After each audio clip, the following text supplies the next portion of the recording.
บายดีสบายดีสบายดีมื้อนี้เนาะเราจะมีเชฟคนงามที่ประจำอยู่ในห้องเราจะส่วนไปซอกแนวมาแต่งกินเดี๋ยวเราไปถามเนาะว่าเพิ่นจะซื้ออย่างมาจ้าเอเจจะซื้ออย่างมาแต่งกินมื้อนี้ขี้ยะขี้ยะมันคืออีหยังขี้ยะนี่ขี้ยะเป็นขี้ออนของงัวขี้ออนของงัวขี้เพี้ยติขี้เพี้ยโอเคว้าวไปเดี๋ยวโอเคไปเลยพอจุดนี้นะแต่ละมีโดมก็มีหลายรถตู้ก็มีหลายมีนักท่องเที่ยวหลายเติมมือนี่เดี๋ยวนี้มันกำลังเข้านี่เรียโอ้ไม่กอดกำลังจะเข้าไปที่ครัวเก้าเขาจะกายครัวเก้าไปฟังนู่นเนาะมันจะมีไม่อย่างก็วัตถุดิบใช้ในการแต่งกินมันบ้างถูกต้องเนาะคิดอยู่ก็จังมากกินเอาละเอาแต่ของคำไล่นี่การผู้ใดบนแซมเนี่ยขี่ทางนี่มันต้องระวังต้องแบบใจเต้นบูบูบ้าอันนี้นี่คือแบบสำนานละเพราะต้องห่วงคนมันทำงานทางเก่งเด้เย่กลางคืนกับญาติอย่างในวันนี้ยุควันนี่เนาะตอนกลางเว้นโคตรงามถ่ายวิวเบื้องนี้เบื้องนั้นจะเห็นพระธาตุภูสีแล้วก็จะเห็นพระธาตุไม่อย่างว่าก็โพนเผาโคตรงามขนาดอัพนี่หายใจได้แบบสะดวกเลยบ่ญาติย่างแต่คนอื่นคิดเนี่ยเขาอยู่ทั้งหลังแบบญาติเหมือนที่ก็มาหดโซนนี่เนาะมันจะเป็นบอนที่เขาขายของกินเนี่ยบอกว่าจะเป็นของกินซุปของกินอะไรเข้าไปเป็นบอนนี้ของใครจะต้องเลี้ยวมานี่ป๊าดมีพอแล้วอันนี้คือเมนูอีหยังเจ๊ลาบเนี่ยลาบงัวโดยฝีมือนี่เนี่ยจะเอาลาบงัวมาเลือกเอาเลยอันใดงามเบียร์ลงว่าดีๆเบิ่งเบียร์เฮียเอาไปแจกเลยเนาะกันเนาะอันนี้ก็5 บาทอ่ะเดี๋ยวไม่ค่าอันนี้มันยังเพียพี่แต่พูดเดี๋ยวนี่ที่ว่าตางูนี่เอาเลือดได้ปะอันนี้ก็ซิ้นหัวกันนะเลือดหัวกันนะ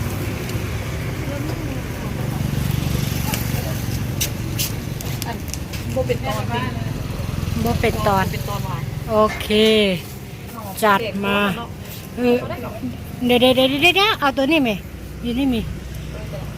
แป๊บหนึ่งเอาแล้วเพื่อนทั้งเป็นผู้จ่ายเงินทั้งเป็นผู้แตงกินเจนี่เขาจะได้ต้องคุณพระช่วยจะต้องเอิ้นว่าเมเพื่อนเดี๋ยวแป๊บหนึ่งจะเอาไม่เซลฟี่มันเมียนก่อนเนาะมันเบิ้งต่อไปว่าเขาจะซื้ออีกอย่างข้าวคั่วว่ะโบหู้เอกทั่วบุมีเนี่ยเขาหู้แล้วอีเจนี่มาตอนใดเดี๋ยวเห็นตะกุ้งมันต้องจอดจึ้งอยู่เห็นตะปลาก็ต้องจึ้งอยู่เอาไปเป็นไปเฮ็ดกับกุ้งแช่น้ำตากุ้งแช่น้ำตาขายเป็นตัว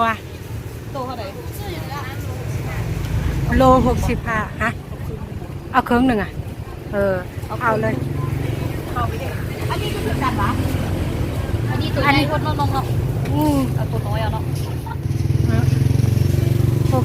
65เอาเครื่องหนึ่งเนาะ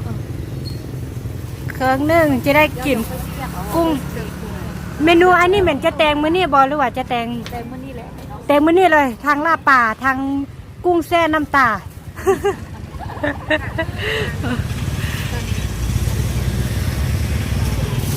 มึงเอาแล้วเลือกเอาตัวงามๆ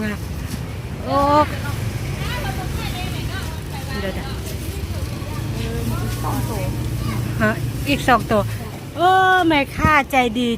คือจะให้อยู่3 ตัวว้า ทักตัวนี่เดี๋ยวอ่ะแป๊บหนึ่งเดี๋ยวเขาขออนุญาตไข่ทางหลังเขาจะมีอันนี้คือกระเป๋าเงินของเขาเนาะกล้องก็แตกหมด33โอ้ จ่ายส่วน โอเคแม่เพิ่นแบบฮะ33อันนั้นอันนี้มันข่อยซื้ออันอื่นเอาจ่ายตลาดเนาะหลังจากที่ว่ากลับจากบอนเฮ็ดเวียกไปหานอนงับพักผ่อนน้อยหนึ่งเงินเอาบ่มีอันนี้อย่างก็บ่มีมันยังบนไว้อันนี้เนี่ยต้องแม่นทางหลังโทรศัพท์นี่กระเป๋าฮะข้าวคั่วน่าจะมีอยู่เดี๋ยวแป๊บนึงฝนคือตกเอ้าเจหันหายไปใส่แล้วโอ้ฝากเครื่องไว้อยู่รถจักรคันน่าจะบ่เป็นอย่างเนาะไปตามหาแม่ครัวกันแม่ครัวคนงามนี่โอ้จ๊ะเอ๋นั่นคืออีหยังนี่อ๋อเครื่องเฮ็ดกุ้งเสือน้ำ โซดาวะซื้อโซดา โซดา ซาโด โซดาซาโดแต่แล้วได้กล้องงามๆถ่ายวิดีโอคือว่าพอมีกำลังใจให้ถ่ายอยู่โซดาโซดาอันแบบมันเป็นอันแบบเป็นโซดาแบบเหล้าป่ะหรือว่าแบบไหนโซดาใส่น้ำใส่เหล้าบ่เคยใช้บ่เคยแต่งกินบ่เคยพูดแต่ว่าโซดาจังซี่ว่ะมีวิดีโอแล้วก็มาเบิ่งวิดีโอแต่งเขาตอนนี้เขายังอยู่นำกันแล้วก็มีวิดีโอคือจังซี่แล้วพอย้ำจากกันเนี่ยเขาจะว่างวิดีโอฝากเก็บไว้ให้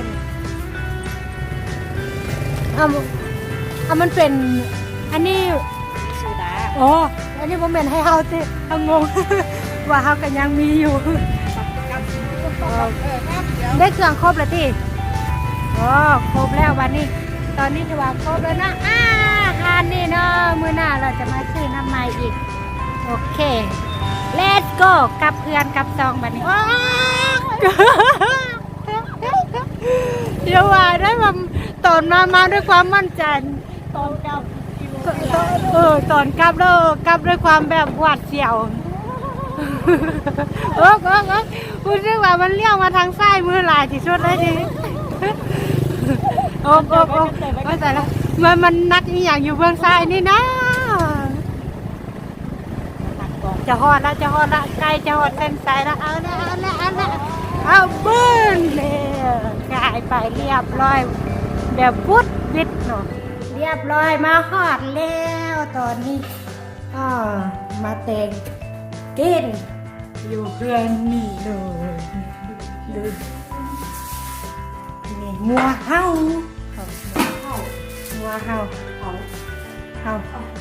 เจ้าเขาเจ้าเพิ่มบอกโอ้ไม่ต้องนึ่งแหละเอาข้าวเจ้ากินข้าวเจ้ากินอะไรข้าวกว้างมันซีอิ๊วเหมือนข้าวกว้างเดี๋ยวแป๊บหนึ่งจะเจ้าเขานี่มันได้หรอนั่งเอาหรอแล้วก็ใส่อันนี้เลยล่ะใส่อย่างเงี้ยเราแค่เราเพื่อนเนาะเพื่อนกับแกเนาะเพื่อนเนาะคนชาติช่วยได้เรียบร้อยไม่ต้องเงินนั่นสิโบต้องไม่ต้องพกมาโบไปเข้านั่งก็ต้องมีโทรศัพท์กับไปเบิ่งกับโทรศัพท์ที่บ้านแม่บ่ม่วงไม่รู้ความจริงกินข้าวกันมันไม่โทรศัพท์อยู่ต่อหน้ากินข้าวเนี่ยมันจะแซ่บแม่หลังจากคลิปนี้แล้วเราไปเปิดร้านอาหารขายลาบเลยเด้อจ้ะเดี๋ยวดิฉัน จะไปเป็นคนที่กินคนทำอิดเลย คนเขางามมากมีแต่นาฬิกา เออคืออย่างที่เราว่าเดี๋ยวนารินฝ่ายจากนั้นก็มีคนหลังไหลเข้ามาเจมาเท ว้า แล้วหลังจากนั้นข้าพเจ้าก็จะผ่านโผจากลูกค้าไปเป็นนักล้างจาน เอาเป็นนักยังโอ้มีเงินบ้ามีเงินมีแต่ไปกินหลังจากบอกให้เช็คบิลเราเหรียญเข้าเงินครัว เอาถ้วยมาเดี๋ยวจะแนะนำตัวหน่อยหนึ่งกันนะ อันที่ว่าเห็นไก่ดิเป็นใหม่ดิอันที่ว่าเขาเอิ้นได้เนาะบางคนกับจังหวัดหน้าเก๋แล้วยังเอิ้นได้คือเขาหน้าเก๋แต่เขาอายุอ่อนสิอายุนมแต่หน้าตามันบ่นุ่มคืออายุเขาก็เลยต้องแบบหน้าแก่แต่ต้องเอิ้นคนที่หนุ่มกว่าคนที่งามกว่าเอิ้นเป็นเอื้อยเลยคือสิเราพูดจะเป็นยังไงที่ว่ามีคนหน้าตาแก่ก็ทำแว่นรู้สึกตื่นเต้นมากมองว่าชื่อแบบงามแบบอมตะใช่บ่รู้สึกตื่นเต้นมากถ้าเป็นน้อยจะว่าโอ้ยได้แล้วงามแบบอมตะ นางงามเนี่ยน้องรู้สึกตื่นเต้นแล้ว น้องรู้สึกตื่นเต้นแล้วนะ ที่เกิดนางงามโอ้แต่แล้วมีความสุขยิ่งเลย แล้วเราให้มาสิ อันนี้เฮ็ดยังไงมันทุบคือเอาอันนี้ทุบเอาทุบใส่นี่กันแล้วก็มาตัดแล้วเนาะแล้วก็เป็นสองอันอ๋อขี้ใส่ได้ไหม คนละเป็นอ่ะ ก็เดียวได้ คนละเอาตัวนี้ลง ตัวไหนตัวอะไรนี่อันนี้อ๋อเต็มลงเดียว ฟังอะไร เป็นหัวมักหัวใส่ไล่ มีมากหลายอยู่ มักหน่อย มากนัวก็ใส่หลายมากหลายก็ใส่นัวเนาะแล้วต่อไปมันคือเอียงเกลืออ๋อมาท่ายืนนี่เอาเกลือกับแป้งนัว เกลือ ปู ซอนน้ำตาลลงเป็นหัวเกลือซอนเลย เป็นนัวเครื่องซ่อนแล้วก็เกลือเครื่องซ่อนใช่ปะปืดเข้าใจถุงเหี่ยวใส่มาเก็บอ๋อหลังจากที่ว่า เก่ง คือจังซี่เนาะหลังจากที่เฮาใส่ใส่อันนี้อันนั้นเนาะอีหยังเฮาใส่ว่า มีเครื่องในมีป๊อดมีไส้ ตับไตใส่ปรุงเอามาใส่ให้หมดวันนี้ คันมีก็ซอยกันมีก็ใส่ แม่เนาะสิ่งน้อยคันมันบ่พอแล้วจะมาจกตับไตใส่ปรุงของคนให้ไปใส่นี่คันกินได้แล้วก็จกเนาะคันจกได้แล้วก็กินอันนี้คือเฮียเปิดเนาะอันนี้เป็นไทยอีหยังภาษาลาวเพียแล้วภาษาที่ได้เอิ้นมันเหมือนภาษาอีหยังกันบ่แม่นภาษาตุกโอ้มันแห้งขมมันแห้งตุกอันนี้มันคือขี้งัวเด้อขี้งัวหอมหัวชวนหัวใจฮะเห็ดอันนี้ว่ะเห็ดเหี้ยกินฮะ ว่าจะต้มอันนี้เนาะ ต้มอะไร ต้มกิน อ๋อคือข้าพเจ้าโบหู้เลยครับปื๊ดจะเอาจากอัน มันจะโหมันดูรู้สึกว่ามันคือจะแบบขมอ่ะขม มันจะขึ้นตุก มัน จะ จะ ไปกินร้านอ่ะไปกินร้านอ่ะ กลิ่นแต่ว่าเราบ่เคยแต่งหัวอันนี้นะ เป็นน้ำว่าเนาะ เนี่ยต้มน้ำให้มันแห้งก่อน กวางหัวซีเห็ดอันกวางหัวซีเห็ดอันปูเส้นน้ำปลา ยังจะมีลาบมีกุ้งแช่น้ำปลาอันนี้บ่แม่นลาบเนาะอันนี้เหมือนต้มเหี้ย แกง แกงเหี้ยแกง ลาบ เหี้ย คู่กับแกง ลาบต้องคู่กับแกงอันนี้เหมือนไทยสยาติอ๋อสาวนอกเป็นคนสาวสยาเนาะนอกวันนี้เราจะนำเสนอว่าอะไรโอ้มันร้อนนัวสับใจโอเคพอดีพอคัด พอดีนัวเนาะพอดีนัวพอดีคักบ่คงปานใดคือจังซี่แล้วอ่ะต้มอยากต้มอันใช่เนี่ยฮะกำลังโอเคได้หมดที่เขาขายเอ้าหมดที่เขาอยู่แต่โอ้ผู้ใดออกมาเป้าว่าอยู่ทางคลองเพราะว่าบังเอิญเราเป็นคนตาสูงนะก็เลยชอบกันหม้อเขาบ่เห็นเดี๋ยวเอาน้ำปลาต้มก็ได้เด็ดเอาเฮ็ดที่เราก็ต้มเลยนะโอเค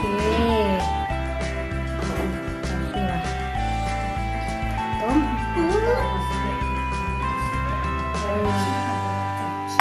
แม่น้องเขาก็บวยเฉย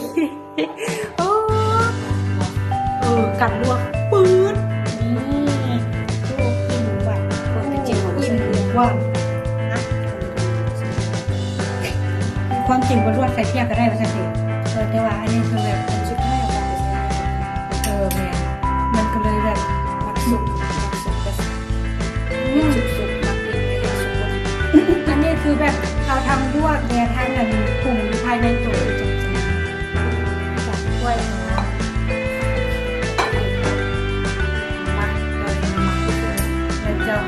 อันนี้มันก่อนแค่กลุ่มอยู่ในตุ่มแล้วก่อนมันเกลือมีเล็กน้อยมันแซ่บอยู่ในนั้นสำเร็จเรียบร้อยได้แล้วต่อไปแล้วปรุงมันอะไรที่ต่อไปนี่ที่เรากดนะโอ้อีเจขั้นตอนนี้อย่างก็เอาชิ้นใส่เ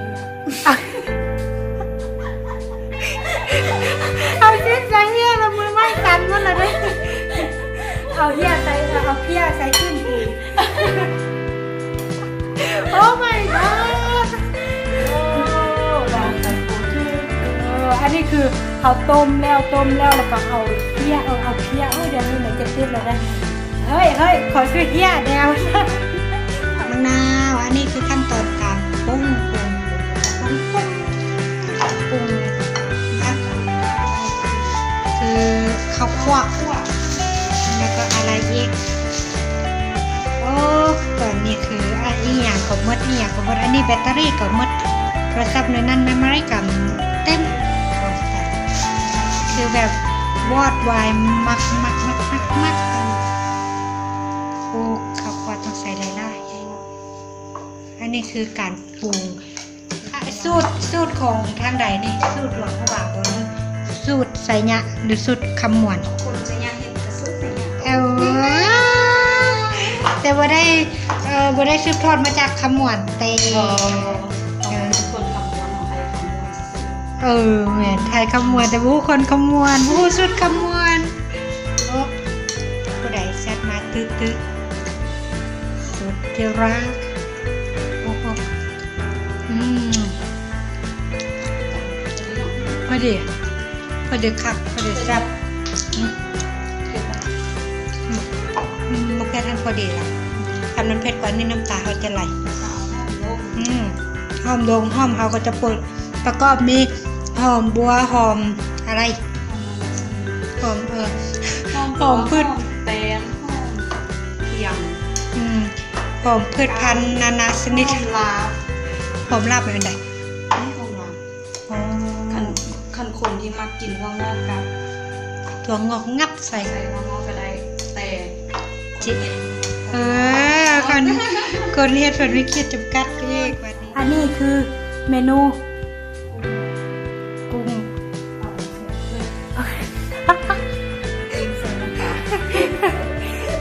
กุ้งปลาน้ำแช่เนาะอันนี้คือกุ้งทะเลหรือกุ้งปลาน้ำแช่สำหรับเจ้าแมวช่วงนี้เนี่ยมันบ่แม่นธรรมดาเลยบ่รวยอย่างดอกรวยอันปากบ่ทองรวยมุกรวยปากบ่ทอง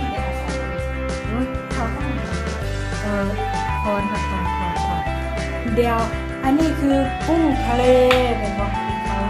พูดคนว่ากุ้งทะเลผู้ใดแก้บ่เป็น ไม่ต้องกิน บ่เป็นอะไรได้ผู้ใดแก้บ่เป็นไปหาผู้บ่าวที่แก้เป็นขั้นตอนของการแช่น้ำตาล โอ้ย น้ำตาลแช่โซดา โซดาให้กุ้งมันเด้ง โอ้โหไม่เลิศโยงเด้งจงเด้งเด้งดึงตึงต่ำดูมัน ตอนกลางทำกุ้งเซน้ำปลาต้องเซน้ำปลาบอกซื้อมันกุ้งเซน้ำปลา กุ้งเสียน้ำตาลผู้ใหญ่น้ำตาลนะขั้นว่าเป็นน้ำตาลเราจะหาคนมาให้ใน3 นาทีจับเวลาบ่มี โอ้ขั้นตอนการเฮ็ดน้ำจิ้มใส่กุ้งแช่น้ำปลามันเด้งดึงปุ๊บใส่โอ้กินหวานพอจะไม่น้ำตาลจะไหนน้ำตาลโอ้เมื่อกี้มันจะมีขิงมีกาลิกอันนี้ ผักเทียม ผักเทียมหัวเทียมแล้วก็อันที่จะให้เราเผ็ดฮอนอยู่ในปากน้ำตาลไหลๆขี้มูกไหลๆปุ๊บเราเป็นอย่างตั้มเนาะเค็มหน่อยหนึ่งก็เลยแล้วตั้มเนาะอยู่อันนี้อยู่นี่โอ้นี่ตั้มระวังเนาะกลับมาสู่โหมดที่ว่ามืดมนโหมดที่บ่แจ้งเนาะเพราะว่ากล้องตัวนั้นไม่ได้เต็มอันนี้ปลาเสียดายกล้องมันบ่แจ้งอันนี้คือตกแต่งการตกแต่งสีไม้ลายมือจากมีเป็นการช่วยเป็นมันโมเมนต์ธรรมดาได้คมขนาดเลยเอาเฮ็ดคือจังซี่แล้วก็กินได้เลยนะ ตำเจลนี่ตัวตำเรื่องฝานให้ ตำตั้งแต่ปีก่อนตำตั้งแต่ปีก่อนแล้วมันยังเป็นคือจังซี่เนี่ยโมเมนต์ต้องเฮ็ดจังไดมันจังสิน่าแซ่บนะโมเมนต์ธรรมดาโคตรแบบสิว่าจังไดว่าคำเว้าที่เขาเว้าแบบรู้สึกแบบ น่าอร่อยจังเลยอ่ะ รู้สึกว่าแบบเว้าแล้วเขาให้เขาดูดีงามสง่าพาเผยเลยนะเขาเอิ้นสีมือโมเมนต์คิ้วเมสีมันโมเมนต์มันต้องมีอันหนึ่งอีกนะคำเว้าที่แบบดีๆเขาเว้าหนะแบบสร้างประดับประดาแนวนั่นแนวนี้อันนี้เขาเอิ้นว่าอย่าง ศิลปะในการทำอาหาร มันยังมีอีกคำนึงที่ว่าแบบโอ๊ยคิดบ่ออกละคิดบ่ออกแล้วก็บ่ต้องว่ามาตั้งใจตำแจวให้มันแล้วซะเนาะโอเคอยู่ได้มิสเตสตีมาสตังเกิดสตังตะเลิศชีวิตวดไว้เปิดประดับประดาของกินเนาะรู้สึกว่าเขาจะไปวางจำหน่ายอยู่ที่หน้าห้องของเราเองค่ะ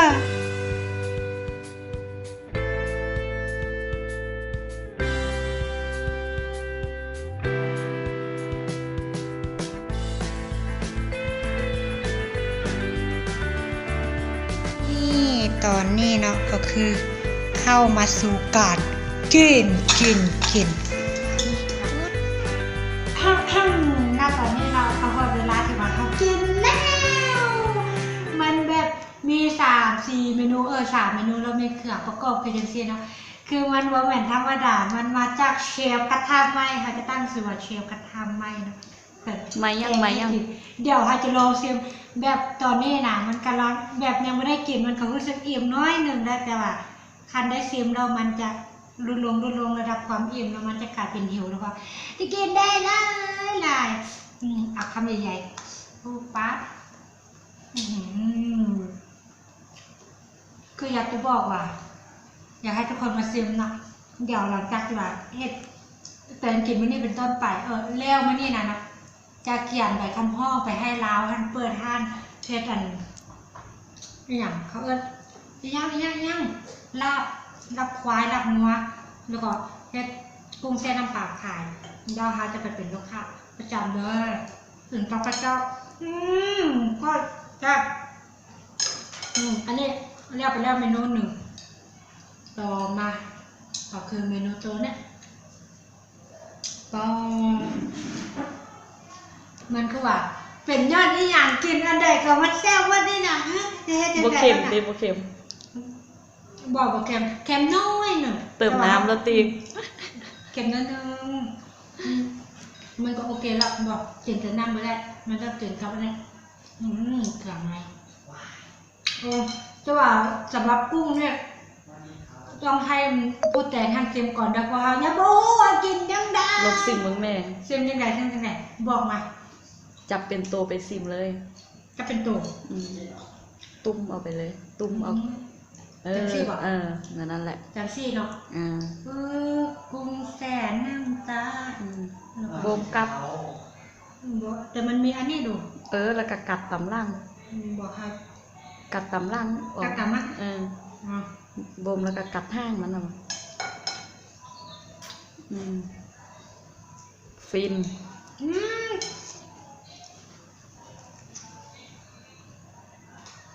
เฮ้ย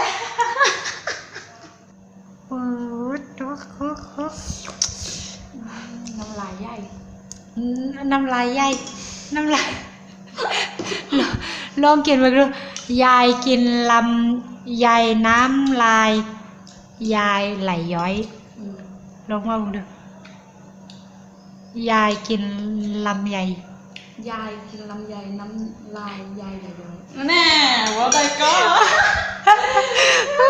ควายบักเถิกทกเครือมักถั่วดูว่ามึงดู บ่เป็นเคยแม่บอกควายบักเถิก หกโอ้ยเว้าบ่ได้ ควายบักเถิกทกเครือมักถั่ว อ๋อ ควายมัก